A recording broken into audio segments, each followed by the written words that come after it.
Assalamualaikum warahmatullahi wabarakatuh. Perkenalkan, nama saya Nabila Faranada dengan NIM 67042101009. Di sini kami, kelompok Antaloka, akan menjelaskan mengenai ekonomi kreatif. Ekonomi kreatif merupakan sebuah konsep ekonomi di era ekonomi baru yang menggabungkan antara informasi dan kreativitas dengan mengandalkan ide-ide kreatif dari sumber daya manusia sebagai faktor produksi utama dalam kegiatan ekonomi.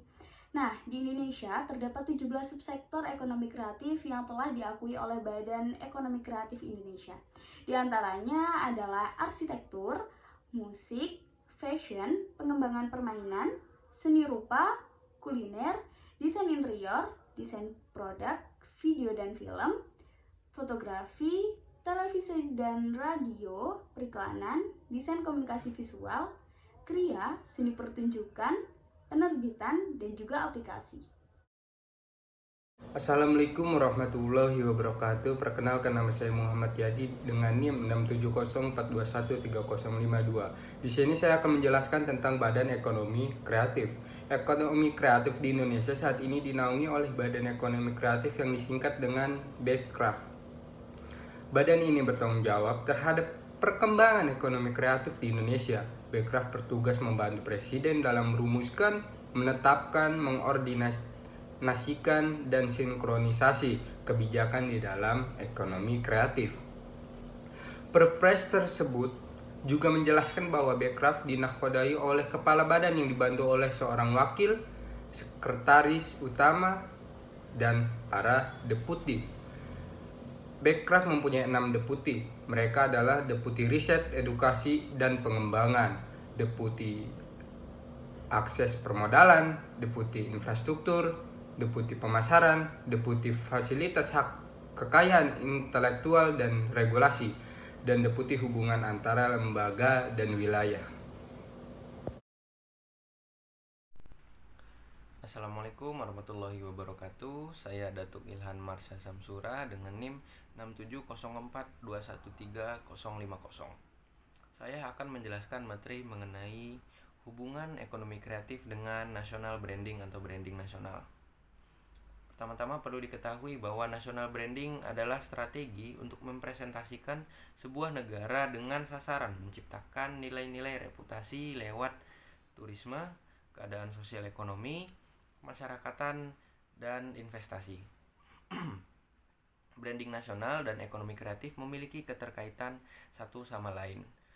Ekonomi kreatif dapat mempengaruhi national branding di suatu negara. Sebagai contoh, jika suatu negara memiliki sisi yang baik atau kelebihan di segi ekonomi kreatif, maka hal ini tentunya dapat mengubah atau menjadikan pandangan yang baik bagi masyarakat, turis, atau bahkan konsumen dari mancanegara. Pandangan yang baik ini pula dapat menjadikan branding bagi negara dapat memberikan branding yang baik bagi negara tersebut yang dinamakan dengan branding nasional. Namun tidak hanya ekonomi kreatif yang dapat mempengaruhi branding nasional ini, karena branding nasional juga dapat mempengaruhi ekonomi kreatif di suatu negara. Sebagai contoh, jika suatu negara memiliki branding nasional yang baik, hal ini dapat memberikan keuntungan kepada negara tersebut karena adanya kepercayaan dari negara-negara lain sebagai konsumen karena memiliki kualitas atau ekonomi kreatif yang baik. Hal ini tentunya dapat mendorong terjadinya perdagangan internasional, terutama dari sisi ekspor bagi negara tersebut. Dan jika perdagangan nasional tinggi di negara tersebut, hal ini tentunya juga dapat mendorong peningkatan bagi ekonomi kreatif negara tersebut. Maka dapat saya simpulkan bahwa ekonomi kreatif dan national branding memiliki keterkaitan satu sama lain dan dapat memberikan timbal balik. Terima kasih. Assalamualaikum warahmatullahi wabarakatuh. Saya Atila Ibis Muslim Jericho dengan NIM 670421130 akan menjelaskan bagaimana perkembangan ekonomi atau industri kreatif di Indonesia dalam era globalisasi. Nah, perlu kita ketahui bahwasanya globalisasi membawa pengaruh atau dampak dari luar, baik dari segi pemikiran dan juga dari segi produk gitu.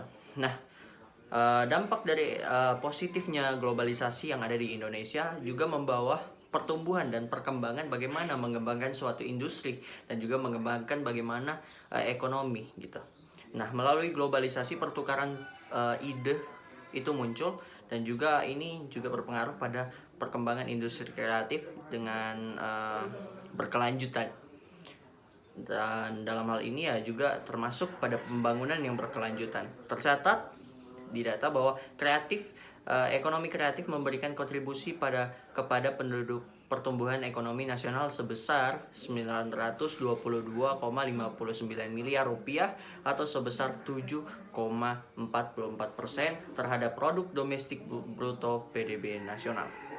Nah, yang selanjutnya yaitu kontribusi ekonomi atau industri kreatif terhadap GDP dan penyerapan tenaga kerja di Indonesia. Nah, berdasarkan pada fakta yaitu data Focus Economy Outlook 2020, ekonomi kreatif menyumbang sebesar 1.100 triliun terhadap produk domestik bruto Indonesia sepanjang tahun 2020. Terdapat 3 subsektor yang memiliki kontribusi besar terhadap PDB ekonomi kreatif Indonesia, yaitu yang pertama itu ada kuliner sebesar 41,5%, fashion 17,7%, dan kriya sebesar 15%. Nah, adapun data lainnya yaitu data dari Kemenparekraf, subsektor kuliner menyumbang 455,44 triliun atau sekitar 41% dari total PDB ekonomi kreatif sebesar 1.134 triliun pada tahun 2020. Kontribusi ekonomi kreatif juga berdampak terhadap penyerapan tenaga kerja di Indonesia pada tahun 2019 sebesar 19 juta. Jumlah ini telah melampaui target dengan capaian 110,52%.